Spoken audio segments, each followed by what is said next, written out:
आज हम 8th grade अभ्यास पुस्तिका कक्षा 8 हिंदी का पाठ 1 बरदे, जिसके रचनाकार हैं सूर्यकांत त्रिपाठी निराला।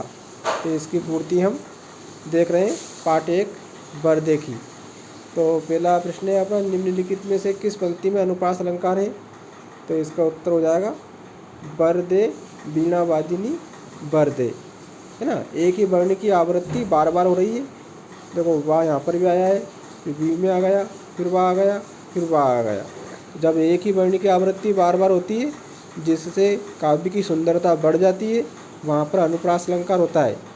तो इसलिए यहाँ अनुप्रास अलंकार का उदाहरण है ना। इन पंक्तियों में अनुप्रास अलंकार है।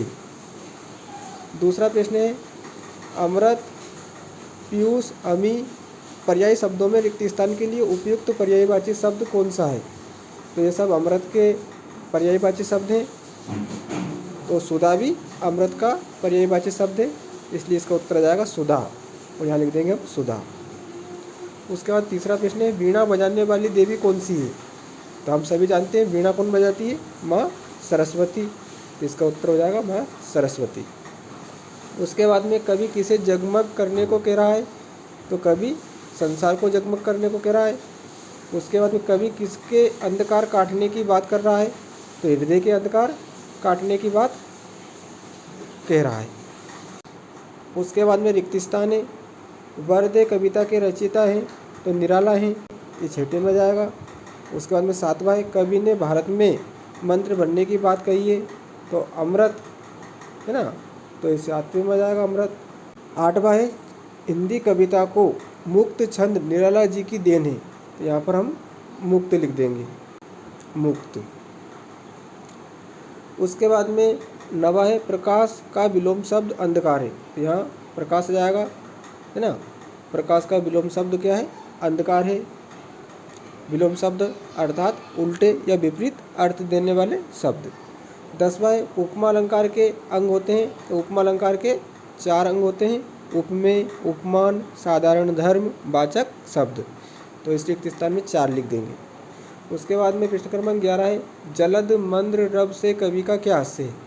तो इसका उत्तर हो जाएगा जलद मंद्र रब से, या रब लिखें आप, से कवि का आशय है, या है लिखें, बादलों की गंभीर ध्वनि से है, और यहाँ पूर्ण विराम लगाएं। उसके बाद में अगला प्रश्न है, कविता में कौन सा निर्झर बहाने की बात कह रहा है कवि? तो कविता में कवि ज्ञान का निर्झर बहाने की बात कह रहा है। उसके बाद में 13वां प्रश्न है, बरदे कविता की मुख्य भावना क्या है? तो बरदे कविता की मुख्य भावना अंधकार के बंधनों से सबको आज़ाद कराना है। उसके बाद में इन शब्दों की वर्तनी शुद्ध करके लिखिए। तो मातृभूमि, तो मातृभूमि को ऐसे लिखते हैं हम। निर्झर, निर्झर को ऐसे लिखें। प्रकाश, तो प्रकाश को इस प्रकार लिखें आप। उसके बाद में अमृत, तो अमृत को इस प्रकार लिखें। उसके बाद में लघुत्तरी प्रश्न है, निम्नलिखित पंक्तियों का भाव स्पष्ट कीजिए। नव नव के नव विहग वृंद को नव पर नव स्वर दे। तो इसका उत्तर हो जाएगा, कवि कह रहा है कि नए आकाश के नए पक्षियों के समूह को नए पंख और नए स्वर दीजिए। उसके बाद में प्रश्न क्रमांक 16 है अपना, नवजात शिशु के चरण कमल के समान सुंदर हैं। वाक्य में उपमेय, उपमान, साधारण धर्म एवं वाचक शब्द छांटकर लिखिए। तो सबसे पहले उपमेय लिखना है, तो नवजात शिशु के चरण, क्या आ जाएगा इसमें? नवजात शिशु के चरण, ये उपमेय है। दूसरा है उपमान लिखना है, तो उपमान में जाएगा कमल, यहाँ जाएगा कमल। उसके बाद में साधारण धर्म, तो साधारण धर्म है सुंदर, तो साधारण धर्म में जाएगा यहाँ पर सुंदर। उसके बाद में वाचक शब्द, तो समान।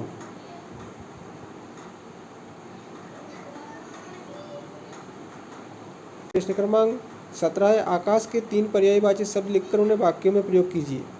तो पहला है नभ, ना, आकाश का पहला पर्यायवाची शब्द लिखा हमने नभ, इसका वाक्य में प्रयोग कर दिया। सुबह का नभ बेहद सुहावना और शांतिपूर्ण होता है। आकाश का दूसरा पर्यायवाची शब्द लिखा गगन, इसका वाक्य में प्रयोग, पक्षी गगन में ऊंची उड़ान भरते हैं। आकाश का तीसरा पर्यायवाची शब्द लिखा आसमान, और वाक्य में प्रयोग, रात में आसमान में तारे चमकते हैं और मन को सुकून मिलता है, जिनके समान अर्थ निकलते हैं, है ना। समान अर्थ देने वाले शब्दों को समानार्थी या पर्यायवाची शब्द कहते हैं।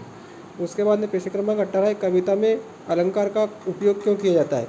तो जिस प्रकार आभूषण से नारी की सुंदरता बढ़ जाती है, उसी प्रकार अलंकार से कविता की शोभा बढ़ जाती है, इसीलिए कविता में अलंकार का उपयोग किया जाता है।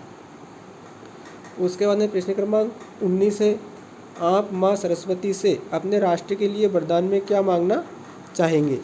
तो माँ सरस्वती से मैं राष्ट्र के लिए ज्ञान और शिक्षा का प्रसार, सृजनात्मकता और नवाचार, सद्भावना और एकता, सांस्कृतिक धरोहर का संरक्षण और अखंडता और समृद्धि की प्रार्थना करूँगा। उसके बाद में प्रश्न क्रमांक 20 है, आप अपने विद्यालय में कौन कौन से नए परिवर्तन चाहेंगे और क्यों? विस्तार पूर्वक लिखिए। अपने विद्यालय में मैं चाहूँगा, पहला पॉइंट, आधुनिक तकनीक का उपयोग, व्यावहारिक शिक्षा, तीसरा व्यक्तिगत विकास पर जोर, चौथा स्वास्थ्य और खेल सुविधाएं, पांचवा पर्यावरण संरक्षण। ये परिवर्तन छात्रों के समस्त विकास और भविष्य की तैयारी में सहायक होंगे, इसलिए मैं ये परिवर्तन चाहूँगा। तो आज हमने कक्षा 8वीं हिंदी 8th ग्रेड अभ्यास पुस्तिका का पाठ 1 वर्दे के सभी प्रश्नों के हल देखे, सभी प्रश्नों की पूर्ति देखी, प्रश्न क्रमांक 1 से प्रश्न क्रमांक 20 तक। धन्यवाद।